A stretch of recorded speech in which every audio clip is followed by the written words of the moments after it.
व्यवस्थापना में औद्योगिक विकास से नरेंद्र भूषण जी, औद्योगिक विकास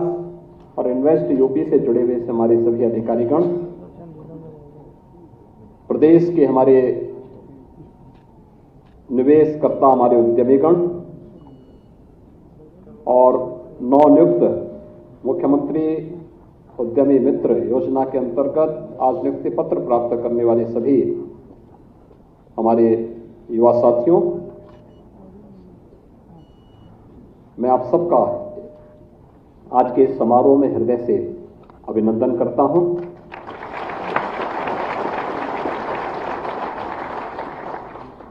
मुझे प्रसन्नता है कि आज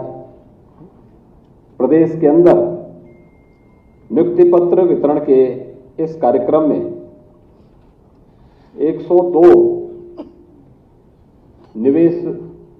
प्रदेश के अंदर उद्यमी मित्रों को नियुक्ति पत्र वितरण के इस कार्यक्रम के साथ जोड़ा जा रहा है। इसके साथ ही जिन निवेशकों ने उत्तर प्रदेश में निवेश किया है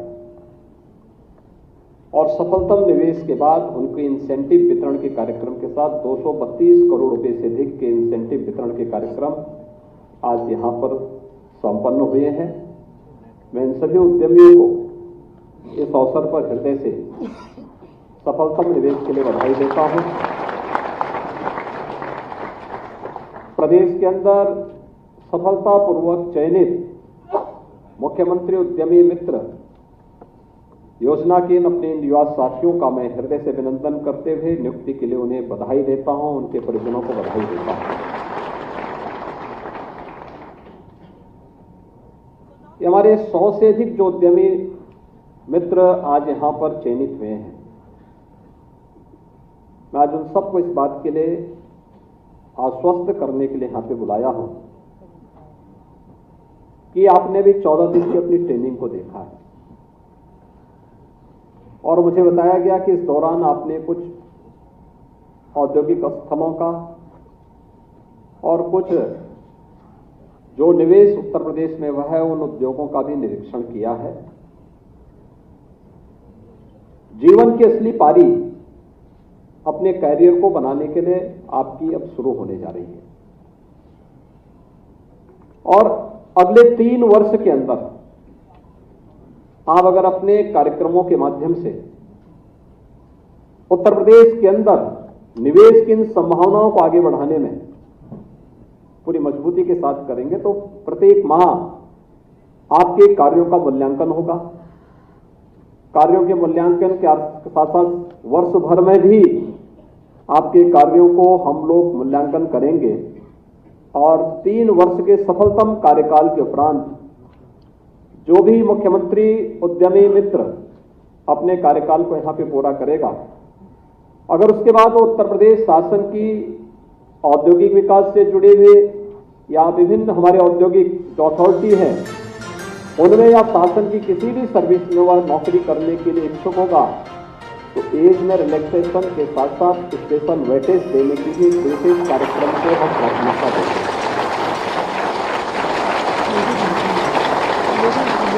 मेरे लिए यह इसलिए महत्वपूर्ण है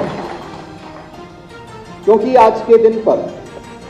उत्तर प्रदेश में आपकी बड़ी भूमिका होगी। आदरणीय प्रधानमंत्री जी के विजन के अनुरूप उत्तर प्रदेश को देश की नंबर 1 की अर्थव्यवस्था बनाने में आपका एक बहुत महत्वपूर्ण रोल होगा। ईज ऑफ डूइंग बिजनेस के लक्ष्य को प्राप्त करने के लिए यह केवल एक वाक्य न बने, ये केवल एक सेंटेंस न हो, बल्कि जमीनी धरातल पर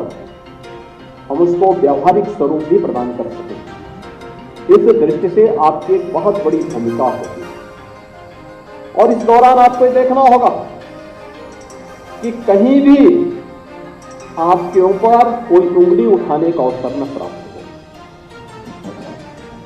हो। आपकी प्राथमिकता स्टेट होना चाहिए, उत्तर प्रदेश की 25 करोड़ जनता होनी चाहिए और जो विराट लक्ष्य है कि $1 ट्रिलियन की इकोनॉमी बनने के लिए उत्तर प्रदेश को देश की सबसे बड़ी अर्थव्यवस्था के रूप में पहले स्थापित करना और अगले 5 वर्ष के अंदर इस लक्ष्य को प्राप्त करने में अगर हमें सफलता प्राप्त होती है तो उत्तर प्रदेश को $1 ट्रिलियन की इकोनॉमी बनाने में कोई ताकत रोक नहीं सकती।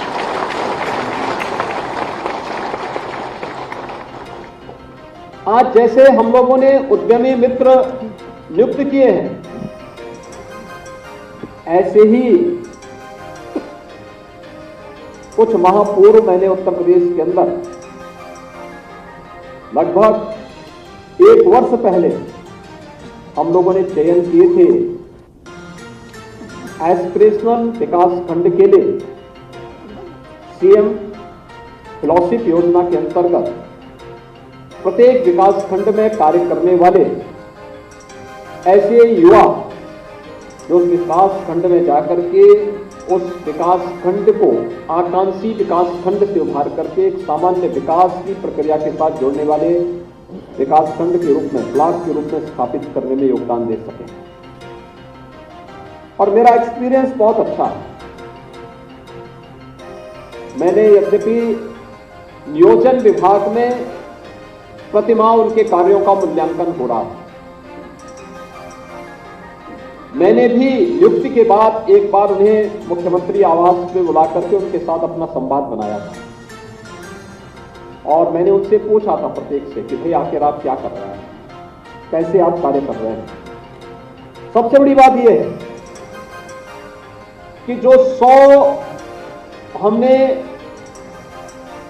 एस्पिरेशनल विकास खंड चयनित किए थे प्रदेश के अंदर, नीति आयोग के पैरामीटर और उनके इंडिकेटर के आधार पर हमने चयन किया।